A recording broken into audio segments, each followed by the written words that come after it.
So this was the initial podcast that we were going to do based on soundtracks, but it covers a lot of the stuff that we end up covering in Retro Rejects. So I decided to include this just as our little pilot episode for people that might be interested and people that are interested in Lost Boys, and as well because I'm a lazy fucker, I don't want to go back re-recording stuff about Lost Boys again. So hope you enjoy. Pretty go play. If you're a Martian or a vampire.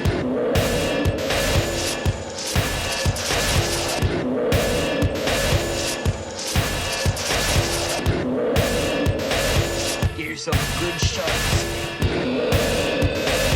Get yourself a good shot. Hello and welcome to Untitled Soundtrack Show, episode 1.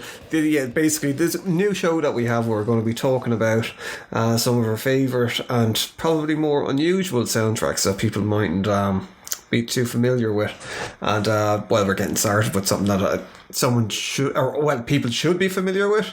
And forgive the old kind of like stumbling over things. It's been quite a long time since we've done a podcast or any kind of recording, hasn't it? It has indeed. Quite some time. Over a year, I'd say, nearly. Yeah. And we're basically 100 geeks. So tell everyone that 100 geeks have a podcast. But this week's show, we'll just get started with Lost Boys. Yes. Classic. Some people say a cult classic. I think it's just a classic. Classic. Yeah. I think probably even in the 80s when people used to be saying that, well, probably in the 90s when people were talking about it as a cult classic, it was a classic. I think there was a time when even Warner Brothers were releasing I think nearly their versions of Criterion. Really, yeah. Things. There wasn't really any features on it, so it was stuff like The Shining, Dirty Harry. I think, that kind of type film. And Lost Boys was one of the releases that would have been kind of like, regularly kind of like, put in with all those. Absolutely. Well, it's sort of seeping into pop culture. People might not realise it, but it definitely has. When people picture vampires, what do they picture? Yeah, it totally changed it. Yeah, I suppose for people who aren't familiar with it, I'd imagine anyone listening to the show is familiar with the film Lost Boys, but for those who aren't, it's a horror comedy movie set very, very much set in the kind of the 80s, about a family who move to a new area where the granddad is after the mum has a divorce and they're broke, and they meet up with a bunch of vampires who try and kind of bring him into their family. And it's the story of them kind of like, but see, this is the thing with it, as with a lot of great films, there's not much of a story to it, as there should be. It's an hour and a half long. It's like The Crow, I think, is a great film. A lot of old cowboy movies are just revenge tales. Lost Boys, it is just a thing, kind of like young kids get caught up with a bunch of vampires and they go off and they try and kill them. That's it. Simple. High concept, nearly. Yeah, that's the thing. People who aren't from the 80s were made up of high concept movies. I think Lost Boys pretty much is one of those. And as well, if you haven't guessed, with the podcast, we talk about the movie and the soundtrack with it, because I don't see, we could just talk about the soundtrack. You can't separate the two, though. No, definitely not. I think one of the things that makes Lost Boys such a great film is the soundtrack, especially for the time. Did you see it when it came out originally? Yeah, I would have, yeah. But probably a few years after it came out, maybe not in the cinema or anything like that. Yeah, I didn't see it in the cinema. It was very much here in Ireland. It was like, I'd imagine probably other places in the world, it was a massive hit on video, VHS. Like, I ended up, because you couldn't really buy videos for a long time, or if you did, it was basically you'd pay the same amount that like a video store was kind of paying for. I think somewhere in the late 80s it became that you could more buy. Affordable, exactly. Well, with some of them. Remember Star Wars never came out, E.T. never came out, and there was, I think maybe Indiana Jones as well, you couldn't buy it. Yeah, it was literally had to wait till it was being shown on TV. Yeah, that was it. And then record it. Yeah. Try and pause during the ads. But like The Lost Boys, I probably looked at it like every day or twice every day. Friend that I was hanging around with at the time when we were like Jesus, how old were we? Probably like 8 or 9 when it came out.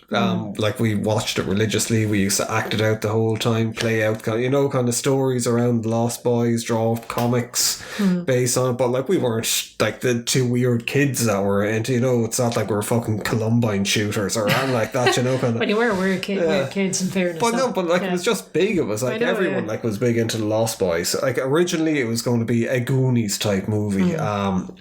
And it was, oh God, what was it? Well, it was directed by Joel Schumacher, who people might remember from such great movies as the Batman Forever, was it? Batman and Robin, was it? Yeah, I can't remember. Yeah, it was Batman Forever. It's the one with the nipples. Yeah. But he, like, before that, he would have done films like St. Elmo's Fire, and it was kind of like a very youthful kind of, I suppose. And it's hard to look back, like, I suppose up until this point, and like the 80s were a great time for movies for fucking loads of different reasons, but as well, it was very much, I think, the era of the teenager. And bring it in and kind of like highlighting. So like you had a lot of John Hughes films and kind of like films like St. Elmo's Fire, which had like young people in kind of like real situations, but it was cool and kind of like had a good. Then St. Elmo's Fire had a good soundtrack to it as well. Who did St. Elmo's? Was it Billy Joel? I don't know. You're the one talking about it. I don't know, I can't remember. But but like, I mean, Lost Boys was originally going to be like the Goonies. It was being directed by Richard Donner. And whenever you look at things, it always cracks me up when people are talking about him. They're like, oh, Dick Donner. And it's kind of like, oh, your matey, Dick. Yeah, and it's like, but it is that kind of thing, is it? Oh, Dick. And it's like, well, sure, if you want to be called Dick, he'd have Dick Donner down on it. He's fucking kind of like, directed by Dick Donner. But he was directing it. And it was going to be like another Goonies thing, but he kind of, by his own admission, if he doesn't film stuff straight away, he kind of loses interest in it. And that happened, and he went off and he did Lethal Weapon. So that's where Joel Schumacher was after working with Richard Donner's wife previously, and she recommended him for it. So he came in and he kind of changed it up away from the Goonies thing, because he thought that was just fucking stupid and he didn't want to do a kids movie. Right. But as well, like the original script for it was more based around Peter Pan. That's where the Lost Boys came from, and it was more kind of family friendly, kind of vampire thing, and then it kind of changed. But you can see that's like the bones of it is still there with Lost Boys. Like, I can't remember that there's a book, I'll have to read it out, a very, very limited edition run done where it's like the making of Lost Boys, and it's got loads of interviews with everyone involved in it. And it was interviews with people that were like involved with the original script, and they were like really upset to see it turn into, because it was so far away. But like, it would have been the thing where Max probably would have been Peter Pan. In it, and then it was the Lost Boys, and then it was that thing where it was nearly I think it was like, say, Sam's mother and all that was like Wendy, and that's why you see her in, like, she's like a waif with kind of like, short hair, like Wendy out of the Peter Pan story and all that, or probably more like Peter Pan, or I don't know if they've actually seen Peter Pan. Have you? Maybe she's a bit of a Tinkerbell. Yeah. No, who's Tinkerbell? Wasn't she in Jiminy Cricket? Oh, I don't know. Or Jiminy Cricket wasn't the thing. Jiminy Cricket was it. We're getting very confused here. Yeah. But anyway, it evolved into what it is now, where it was kind of like Joel Schumacher really injected kind of like the hip vibe into it, I suppose. And she used to be one of the judges in Face Off. Val Neal. Was it Val Neal? Yeah. She was like involved with the makeup and all that stuff, because originally the people that were going to do the vampire effects in it were the guys that did Fright Night. Alright. But when they saw the initial kind of sketches for it and the first things, they were like, it looks a little bit too much like Fright Night. They wanted to have it kind of realistic. Thing, yeah, and they wanted to have that. And as well, a lot of people mightn't realise it wasn't common in a lot of vampire films for there to be a very definite change where it's like, you're it was normally just like, oh, look, he can see me fangs now, but now it was like, the kind of the ridge forehead and the snarling face and the proper like animalistic change. Like even Joss Whedon said that like Buffy was heavily influenced. Absolutely. Like a lot of vampire films from The Lost Boys on. I think that's where you have the separation. Spike Buffy, like, I mean, it's... he's based on David. Yeah. Like he was, but like there was kind of the thing, it's like before Lost Boys and after. I think you got like, I can't remember if Vamp was before Lost Boys, I think it was, but you had films like Vamp and Fright Night, which were probably setting the groundwork for a modern vampire as such, because before it was like really like Hammer was after fucking up by kind of releasing they oversaturated the market with Dracula movies into the 70s, and then stupid shit like Dracula AD 1972 or whatever it was, where it was like Dracula being funky, and so where it was like people just didn't take, and it wasn't like no one was scared by a fucking vampire Dracula. They're like, oh, it's for kids. I know. Yeah, like flying around and, whoa, look, I've got a cloak on. I can't come out in my coffin, oh no. And like, I think it might have been late 70s or early 80s. I don't know if it used to be played a lot when we were younger. It was like Dracula with Frank Langella. In it, where he was kind of like more of a tragic kind of figure. Yeah. I suppose. Although I suppose Bram Stoker's Dracula came out a few years after The Lost Boys as well, which was very good. Yeah. But I mean, The Lost Boys did that whole thing of modernising it a bit, where it's like, it's not some like weird old chap living in a castle that turns into bats. It's like they had, they were young boys as such, and they're like their it was fun to be a vampire. It wasn't like fucking Salem's Lot. They're in a cave, they had the cave done up like a teenager's bedroom, basically, But like in Salem's Lot, they're monsters. Yeah. Like they are monsters. You don't kind of look at Salem's Lot and go, gee, I'd love to be one of those. Yeah. Living in the dirt with that bald freak bossing us around, kind of like with these antiques. That's it. I mean, like The Lost Boys was like, it was kind of like, oh, you can live forever and we can just party all night kind it was of thing. Cool. That's what it was. And like, I mean, that just really appealed to teenagers. Like, you don't have any daytime responsibilities. You just come out at night and gowl around a bit. Well, they sure did the whole tagline too. It was like I can't remember the tagline, but along those lines, kind of like party all night, kind of like it's fun to be a vampire. And cool to be a vampire. Well, and like that was because beforehand, it was Dracula was cool, but at the same point, you have to be very cool to pull off a fucking cape. That's a certain type of person, really. Yeah.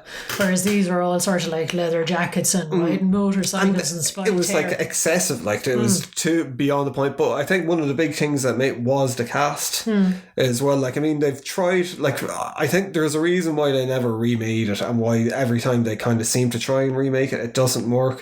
I think with The Lost Boys, it was one of those things where it was lightning in the bottle. It was the right director, right time.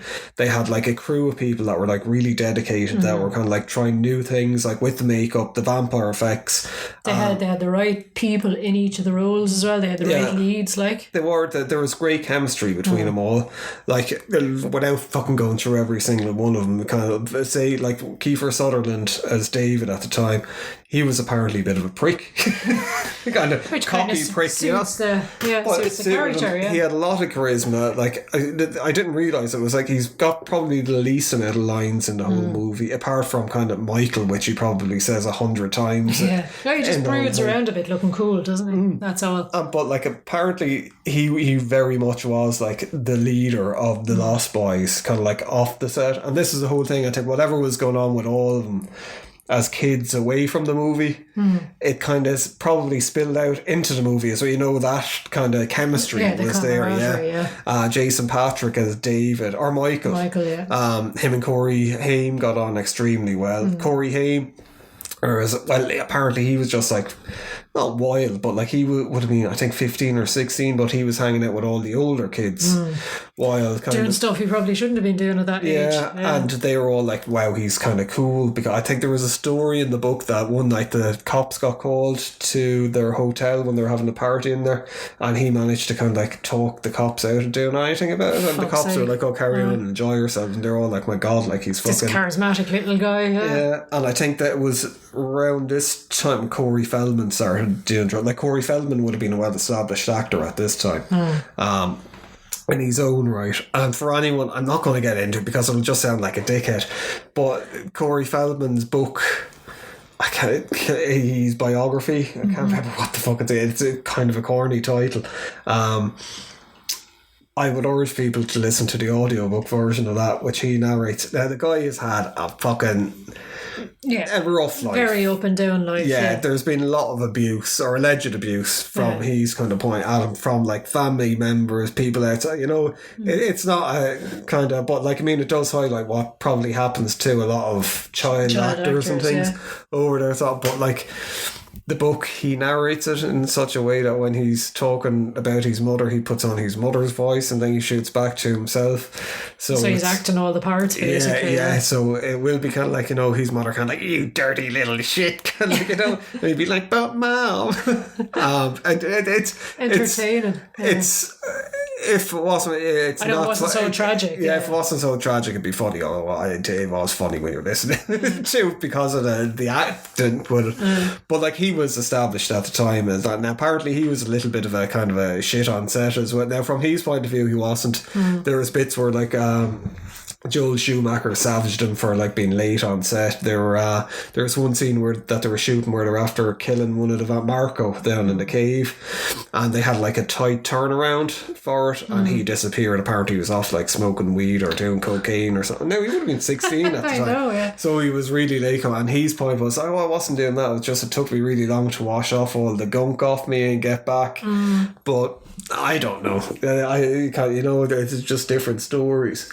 But then the Lost Boys, Brooke McArthur, who was I can't remember what did, but he was the guy Paul, I think it was, with the furry blonde hair kind of guy. Right, yeah. He was originally going to be Michael in it. And then they got Jason Patrick to do it. So that must have been a bit hard. I know, it's a sidestep into kind of a part character or such, or a supporting role rather than the lead role. Now, he was very good, but apparently there was stuff with him on set as well where they were like, he can't act. So there was one scene where, where it's like garlic don't work, boys, when they throw it up on the table and they push him into the bath and he dies. Where he couldn't get he just kept looking kind of, alright, Joel Schumacher he was stoned out of his head. So this is going on for ages where he couldn't get any reaction out of him, so Joel Schumacher just slapped him. So that's why he seemed being really angry. That's like real anger. Yeah, that's not acting. Yeah, and then of course he had Alex Winter, who went on to a lot bigger things afterwards. But even when they were talking in the book about Alex Winter and Joel Schumacher, they were saying, well, he just came out of movie school at the time and he was very kind of methodical and he was very interested in film stuff. And they had Billy Wirth, who was playing Dwayne in it, and anyone who at the last while there was like a documentary about American Gladiators on Netflix. Yeah. He's one of the original contenders in it that gets like angry with the gladiators and stuff, which was surprised when I saw it. I was like, oh my god, it's fucking Billy Wirth. There you go. But yeah, the cast is stellar, and then Max and the older people are great as well. But we won't get into all that. But I suppose it's at the time, I think it was pretty much well received. But as we were saying, it went on and didn't spawn any sequels. There was always talk that Joel Schumacher was going to go back and do like a sequel where David survived. Then there was going to be The Lost Girls, I think, and then it was I don't know, maybe 2007, 8 or whatever it was that they finally did the sequel, which was The Tribe, which the only person I had from the original cast was Corey Feldman. Corey Haim was in it very briefly, but was cut out of it, and you can see the deleted scenes with it, but that was, and Angus Sutherland, who was Donald Sutherland's son. And it's awful. Like, the acting is awful in it. The story is terrible in it. The vampires are just terrible.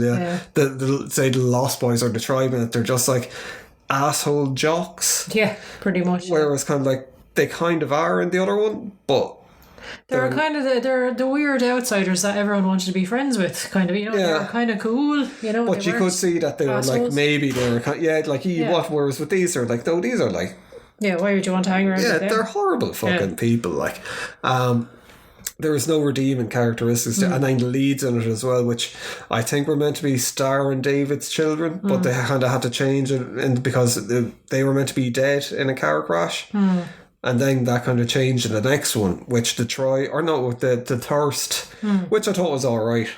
I thought it's shit. It doesn't really kind of like hold up to the original, obviously, but it's better than The Tribe. I think it's kind of... They're just coasting by on the name, really. Yeah, it's more comic booky, and it's more about Edgar Frog. And it's alright. It's kind of like you throw it, like looking at it there the last time. I know, it's nowhere near as bad as I can see it actually, this guy growing up and fucking the shit life and all the rest. And you can see they were attempting to try and, I suppose, pay some homage to the original, and as well Corey Haim obviously would have died just maybe before it. I don't know, don't know how long the time gap there frame was, yeah. but you can see there was like a lot of kind of reminiscing that going on, which you can. It's trying to be respectful. Yeah, of course. It could have. I think it would have been okay for maybe a pilot for a TV show with them, like on just Sci-Fi or something like that. on its own, like no, it's not great. But the soundtrack. Exactly. Time to start talking about that, really, I suppose, isn't it? I suppose at the time, Warner Brothers big record label as well.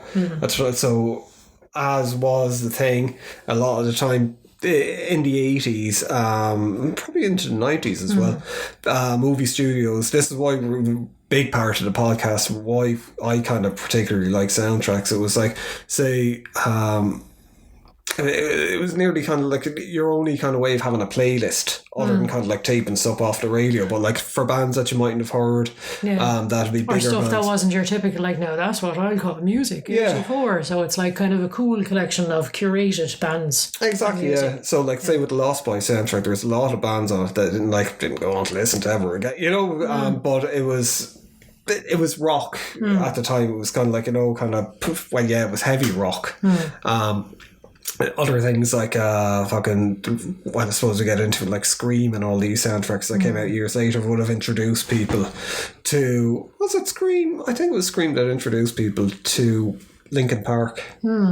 Or maybe it was a Dracula 2000, but we'll get to that at some stage further down the line. But they were kind of like our version of playlists, and then as promotional pieces, what kind of like say like Warner Brothers did was they had bands that they wanted to promote and push, that they put it on her cool and upcoming bands that they thought would get people to buy it. So the soundtrack would come out beforehand and nearly act like a trailer. I can remember seeing that's how I became aware of the Lost Boys. I was looking at Top of the Pops, and I can't remember what song it was, but I had clips from the Lost Boys on it and looked. It was like, my God, that looks that film looks cool. So. Yeah, it worked like those promotional things, but they gathered together their stuff, and I suppose, the big song off it was "Cry Little Sister," which is kind of like G. Tom Mac or Graham McCann or fucking, I can never remember his name because it's so different, kind of like in different things. But that was the big. The bombastic sort of headliner track and such that everyone knew. And that was written for Gerald McCann. That was written for like Lost Boys specifically, like it was an actual theme, kind of standalone thing by where itself. It was to go with the movie. He said himself before that it wasn't so much about vampires as it was about kind of like a fear of losing family and kind of like just to have a kind of a creepy kind of feeling to it. But I think it's an amazing song. Oh, it is. It's just the second you hear it, you're just like Lost Boys immediately. But it is. But it's just a dun dun dun, and it kind of feels like in the movie context, like it's them flying. It nearly feels like kind of bat wings. It associates, and you kind of go to vampires. That was one of the clever things they did in the film as well. They were going to have shots where they showed the vampires flying, and I think they saw and they were like, "Look, it cost fucking Superman millions to do it in the 70s. We can't do it without making it look shit. So let's just." Have it from the point of view as well, So they did it from the point of view with that sound where it was kind of like that kind of sound. You should go into sound effects there, so you should. But it worked so well, where it was they were so much better. So when you had, like with the Evil Dead, where it's from the perspective of the Deadite kind of demon, when it's coming, sneaking through the forest, you were like, it just worked really, really, really well. Now, there was one bit for people that might have eagle eyes in the movie, where they had a shot where it was the camera going down when they were like going into the cave. But then they just played that backwards for when they were coming out of the cave, and it doesn't make any sense. Because why would you be flying backwards and looking into the cave? Exactly, it's kind of like it's not from, you don't see the out, it's with it. Well, I mean, it's weird. No, very few people pick up on that. They're just like, oh, they're leaving the cave, and it's only when somebody actually says it, you kind of go, fuck yeah, why would they be flying backwards? Like, why are they looking at the cave? Oh yeah, but it was just like, it's a very smart way to just paper over, like, oh Jesus, we can't do this. But I think it's the immersion that you get when you're watching the movie. I don't know what it's like, say, for a new person looking at it. I'd love to be like, say, someone of this generation looking at it and seeing if it has the same impact. But yeah, it is. You just get, like, a lot of films now, you get like I watch you definitely do 10 minutes into it, you have your fucking phone out and you're not paying attention. Just bored. It doesn't grab you. Whereas with Lost Boys, it's like entertainment. You have to watch it. Yeah, well, we were looking at it the other night again for probably the millionth time. It was just like, oh yeah, this is, it's the same things that like would have sort of stood out to me, say as a kid watching it, like say the scene where they're on the train tracks and they're like, right, drop off into the fog. That fucking terrified the shit out of me as a kid, like just the thought of that. And watching it now, I still get shivers, like going, oh Jesus. With that scene as well, I always thought that when you're looking at it, the way the fog is coming up, it looks like there's a line going across, and I always thought that they had him standing on some kind of like table or something like that, and they just kind of like badly, but it's not. That's real. Yeah, they had him hanging from fucking, an actual suspension bridge. Like obviously not like by their hand, but they had like ropes around their wrists and stuff, and they had him strapped on. They got like really badly fucked up. Yeah, doing it and stuff. But that was in the 80s. I know. It's just like we don't have any other ways. We don't have computer generated effects now, so we just do it for real. But I also always kind of said that they did that on whatever soundstage they did it on, and it looked fake. Yeah, I know. And it's just like, but yeah, Cry Little Sister, I think, is like, I mean, it's obviously the standout kind of thing on it, but like it's been covered by Marilyn Manson, Churches. Aiden did a cover of it they were I don't know if they're still around, but they were going to be like an upcoming band for the time of the sequel, and it was used on both of the tracks. But he was using True Blood as well. He did an acoustic version of it, which was actually really good. It was kind of like that bluesy kind of Louisiana kind of bluesgrass. Yes, I don't know. Yeah, whatever. Americana type. Yeah, we're only talking about music, like not as if we have to have like correct terminology for it. Yeah. But but then you had like In Excess were kind of big at the time, so there was 2 In Excess songs on, and now according to some people that was apparently what sold Kiefer Sutherland on, because he was like, In Excess are doing it. Now I saw an interview with Kiefer Sutherland, and he didn't say that. He was only after doing one film. It was his first film that he did in America, so he was thrilled to fucking do it. I think he might have done Stand By Me before that, and sure he would have done that with Corey Feldman as well. But so I don't know. But Jimmy Barnes. Now I've always kind of like, who the fuck is Jimmy Barnes? Do you know who Jimmy Barnes is? Tell me who Jimmy Barnes is then. Well, apparently he was like really big in Australia at the time, like massive. I think he's like the biggest selling Australian artist in Australia. He's like still on the go. But he'd be up there with like the likes of just say we're on Wikipedia now for this. He's combined some 20 number 1 hits albums in Australia, eclipsing the Beatles, Madonna, Eminem, and U2. So like this guy, he's been going since like the early 70s, but he's like fucking massive. But he didn't seem to break this side of the world, the hemisphere. With it, so kind of that didn't really work too well, did it? But it's Good Times. Was it Laying Down the Law as well as the other one that they have? Yeah, Lay Down the Law. They're kind of, I don't know, kind of bluesy, kind of rock, kind of good vibe songs. Yeah. They're not like dark. Yeah, that's it. Yeah, they're not like the rest. Like I'm sure if the Lost Boys is made now, they try and go for like a Crow version of the soundtrack, or else they go the fucking opposite way, and it'll be like Taylor Swift. Yeah, exactly. Yeah. But yeah, they wouldn't be highlights of the track. I think it's a strange thing to, but it goes to show what they thought at the time with In Excess, how big they were, and probably with Jimmy Barnes, they were probably like, these are our big fucking hitters, put them on first, and then In Excess were Australian as well, weren't they? Yeah, they were. Yeah. So, was this a conspiracy to get Australians famous? Probably, yeah.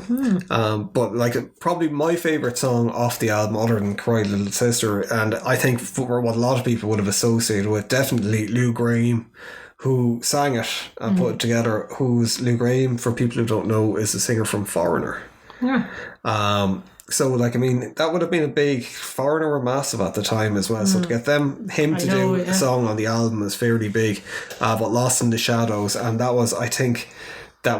he thought that was going to be the theme too, like, you know, because it sounds like a theme. It's like Sail Out to the Night, Lost Boys, Lost in the Shadow. But it's the fucking, that 80s reverb drummy thing, that carries that whole song, as well as Cry Little Sister. I think they have that kind of just... the bombastic drums, the big sound, and But like, even when that comes up in the film where they're having like the bike race thing, it's fucking... I remember seeing it the first time. It's like, oh my god, this is, you know, it's just this kind of... I hate using like fucking buzzwords, but it's very kinetic kind of thing. You know, it's just like energetic, high powered, and like, oh my god, But it was probably like more metal as well. You know, kind of like you listen to it now and you kind of go, it's a bit 80s, a bit synthy. But like at the time, it was, especially to an 8-year-old in the 80s. It was just like, like, this is fucking kind of like, you know, the shits.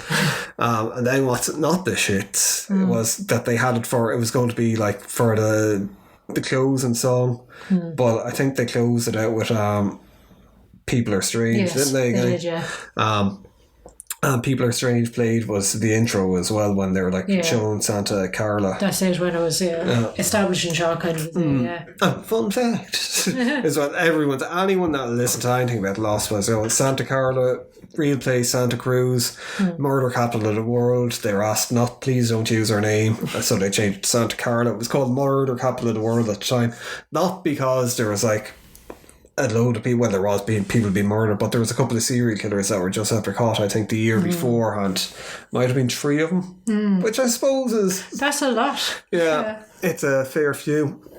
But but fucking sorry, going out with the song Roger Daltrey, singer from The Who, another big hitter. Exactly. And he did like a cover version of Don't Let the Sun Go Down on Me. Elton John, Now, it's a good song, but it doesn't fit. Yeah, it's a bit sort of, what is this down here in the middle of it all? I could see how the original thing, they were like, that'd be great for... The lyrics are spot on, for the end credits going out, and then you kind of go, no, it just doesn't fit in with the rest of the album. And then, like we were saying, People Are Strange was a song that they actually used to open it up. Which... And I think it set the vibe as well, because People Are Strange is just, it's this weird, it's almost kind of like a comedy but it's not quite, you know what I mean? It's just it kind of sets the tone that this is a little bit tongue-in-cheek and stuff like that. Well, I think with Echo and the Bunnymen, and like Echo and the Bunnymen would have been coming up at that stage as well, so they wanted to push them, and I think definitely over here, kind of like Echo and the Bunnymen would have been probably bigger, more popular in excess anyway, definitely, or any of the rest of the people that were on the thing. For some reason, I don't know why, Echo and the Bunnymen just reverberated with the Irish and Celtic mentality. Hit the right spots. But like, I mean, their cover version of it is fucking brilliant. There's something eerie about it as well. But there is that kind of where it's just like... It's kind of a spooky vibe kind of thing, you know? But it sets, like, the whole theme of the movie is kind of like alienation. And it's kind of like how all these young people are kind of away on their own, which most young people are in their own little world, and they do feel some type of alienation. So I think that's probably one of the things, the main, like, why Lost Boys is so universally liked. It just strikes a chord, I think, with people. Everyone, if you're older, you've had that experience. If you're younger, you're going through it right now. And as well, it's just that teenage hormone thing where kind of like everyone turns into a fucking asshole at some stage. And it's like the whole thing where Michael is going down there and he could easily go off with the bad crowd, but he's just a good kid at heart, and he's like, I ain't gonna kill nobody. Exactly. I'll try and turn back the other way. But then he does. You know, do you see the thing at the end as well, where with David, where it's, remember, you know, you can only become a full vampire when you make your first kill. I never really thought of it, and I was like, his first kill was David. That's why I remember when he's like, I still don't feel. He's like the rest of them revert. But he's like a full vampire. He goes from being, because he's after making his first kill. It doesn't necessarily have to be your first kill with drinking blood and stuff. Just a regular old human. Like, So, but with People Are Strange, I think it was just... It's a great song anyway. Fits perfectly for it, And with that shot as well at the start, that was like actual people around Santa Cruz and stuff like that area was pretty much like the way that it just had that vibe, yeah, that they show it. There's no kind of, and it would have been like a lot of homeless kind of teens and stuff, so that was kind of part of the idea of a place like that, where it's like, well, maybe in a place like this kind of people could go missing, all these strays and waifs and stuff like that, and you know, that they wouldn't be necessarily picked up, and they wouldn't have a lot of people coming looking for them, I suppose, really. But then you have kind of as well going on. I'm just working through the list of the songs here, kind of with it. But Power Play by Eddie and the Tide. I can't even remember where the hell that was playing in the film. I think it might have been playing in the comic book store at one point. Could have been. That comic book store, from what I can remember, the people that were like playing the Frog Brothers' parents, one of those was the actual owner of the store. All right. And I can't remember, I don't want to say anything about it just in case I'm kind of like, wrong, but there was like, but it's nice that, sort of they're using a location like that it was a real comic store, that was the whole thing, and that was the thing I think that for a lot of people as well in the 80s, because it's different now, we're kind of like being a nerd is cool, but there was very few. Not cool. No, people didn't talk about comic books. The like Lost Boys was in the first films. I remember seeing where it was like people were openly talking about and like had passion for comic books. Where they're going, and it was like, like I thought for a long time, like Destroy All Vampires is a real comic, and I was trying to find like all these vampire, and it's like, why can't I get it? But just even the way Sam was talking about, like, Batman number 14, and it kind of nearly introduced people that wouldn't have been aware that there was like people collected comics. Exactly. There's value to comics. And I thought that was actually kind of a nice thing, although the stupid thing to do in like the Thirst, the Lost Boys, the third one, where it's like Edgar Frog leaves Batman number 14 on Sam's grave. Yeah. But you're like, that's like worth a lot of money. Could have sold a lot of issues. Yeah, and he's like struggling to get $500 to keep his caravan. Yeah. And it's like, just sell it. Exactly. Yeah. I'm sure he'd be happy to know that you're not going to be homeless and on the streets and suffering. But anyway, I digress. That Power Play by Eddie and the Tide. Don't know much about Eddie, and apparently they were one of these bands that happens an awful lot. It still happens an awful lot. They're on their way up. They're kind of like an up and coming band, and they just got dropped. Kind of like, I think last thing that they kind of did was kind of like the soundtrack to this. I think Warner Brothers were like trying to promote them beforehand, and they probably looked at this as like, this might be this will be their launch pad. Then they kind of went, nah, it ain't on to the next thing.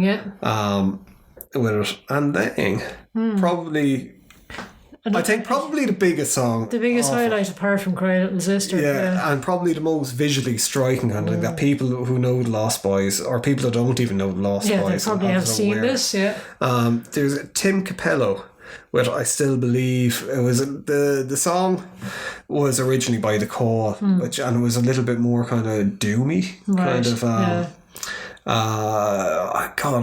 but it's the version with this. It was Tim Capello was originally going to write a song for an original song, and I don't think it worked out. For people who don't know Tim Capello, he's a sax man.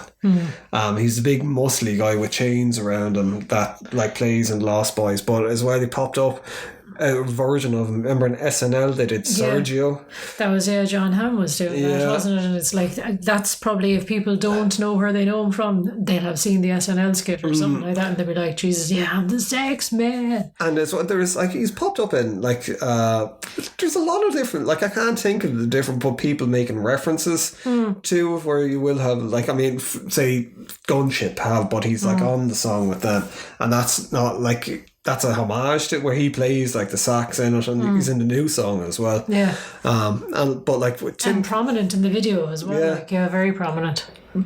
But like when they were shooting that scene where it was Tim Capello, I think it went on for 2 nights, and they actually threw a party for all the people, kind of like free in Santa Cruz. Just to give the look and the vibe of an actual party. And the party was fucking mental. Like it was like, the people were saying it was insane, the amount of drugs that were at it, and like, they obviously couldn't wrangle the crowd because they were getting too kind of like unruly and stuff.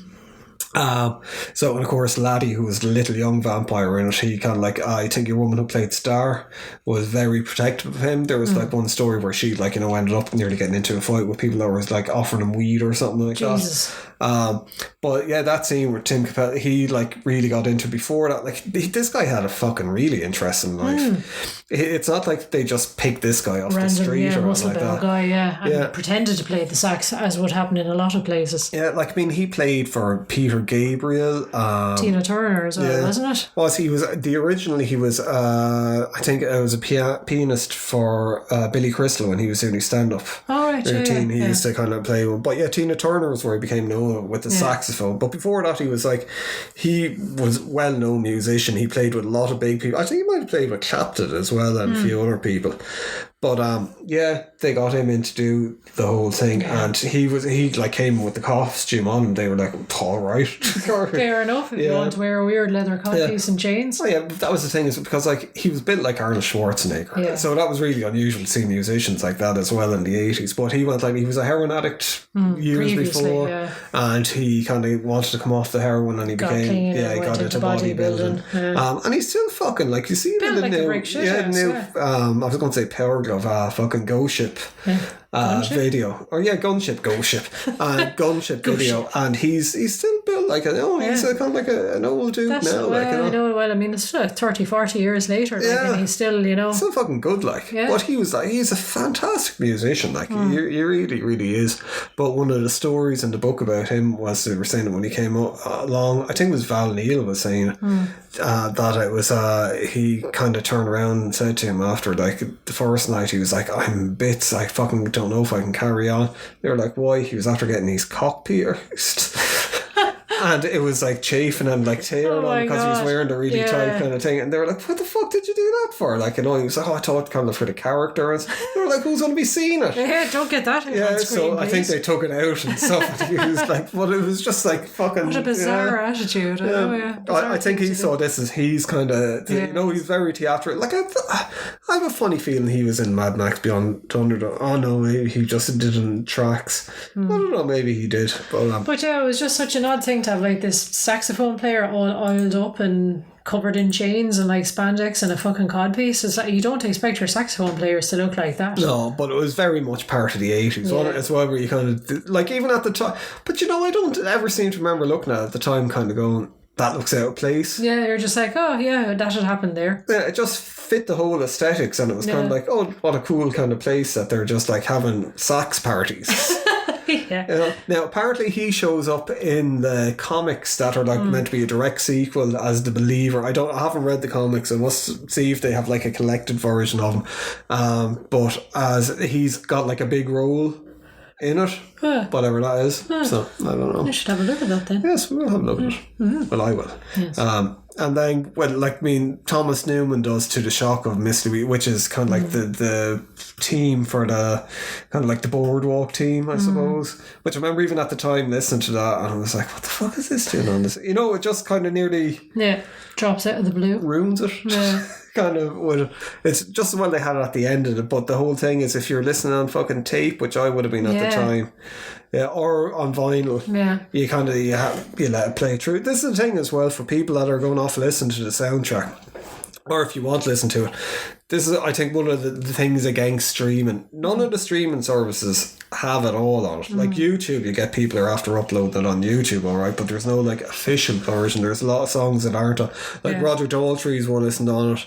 I don't think People Are Strange on it, and maybe... That's the thing, it's all this, rights issues and stuff like that, so you can't actually gather together the original soundtrack. Yeah, so like, I mean, that's what you see with a lot of soundtracks. So that's why a lot of the time with us listening to the soundtracks, it'll either be from YouTube or, we have like a collection of kind of like physical kind of thing, either on CD or vinyl, because obviously some of the songs, particularly the ones in the late 90s, 2000s, like say Queen of the Damned, I don't think you can get that on vinyl, CD, but we have it on CD. With Escape from LA is another one which we'll be talking about at some stage coming up. That's a great fucking soundtrack, but like, we're not going to get that on vinyl, not now. Maybe at the time it did come out on vinyl, but I don't know. But and then one of the last songs that were on was Beauty Has Her Way by a band called Mummy Calls, which were an English band, I think, and they were another band they basically appeared and disappeared. They had one album, and then there was like whatever dispute happened to him, but they never really kind of... They never struck it big either. No, and that, I think they were being really pushed by Warners as well. But this is what happens with bands a lot of time. If you're lucky enough, if you're one of the kind of like fucking 1 in a million that do kind of like think... Yeah, and it hits just right, and so, you know, it's all the right set of circumstances, and a lot of it is just like, is the money there to push you? Yeah, but even if it's not, like, record labels would drop you like a fucking... Especially at that stage, but like bands would just come along to be one-hit wonder and then you'd never hear of them again. It wouldn't be because they were crap. Or there was an interview with the... Oh my god, what are they? It'll come to me later, but a band on Joe Rogan, it's just 2 guys are in the band, like a drummer and the guitarist. They're very big, they've been around, but they were talking and they were saying like it's just the amount of people that are like promise $1 million deals, and then like, you know, it's very common for bands to get started, they have one album and then all of a sudden they're in fucking kind of like, you know, horrific debt. To the tune of 50 grand each or something. Yeah, so record companies are evil. Yes, they do seem to be. Yes, but that's another discussion for another time. Yeah. Now, one of the things is what they always... there's 2 songs in the movie that they're not on the soundtrack. There might be more, but there's 2 that say "Walk This Way" by Aerosmith. There's a scene where when they like bring fucking Michael off and they're like, oh look, if you want to live forever you're going to have to kill, and then they go in and they kill all the surf Nazis or the surf punks. And like when they were shooting that at the time, that was like Schumacher took a day off and he left it to the second director to kind of go, alright, will you do this? And now they were aiming for not a family film, but not like a brutal horror movie. Yeah. So your man, when he was shooting it, it's like, you see there's bits of it, it's fucking, the violence comes out, but it works well in the context of the film, that it goes from that to kind of like showing what they really are, where it's like vampires biting into people's skulls, ripping arms off and throwing bodies onto the fire. Now they shot it on a stage set, and as well the bodies were made out of toxic foam, which people didn't seem to be aware of.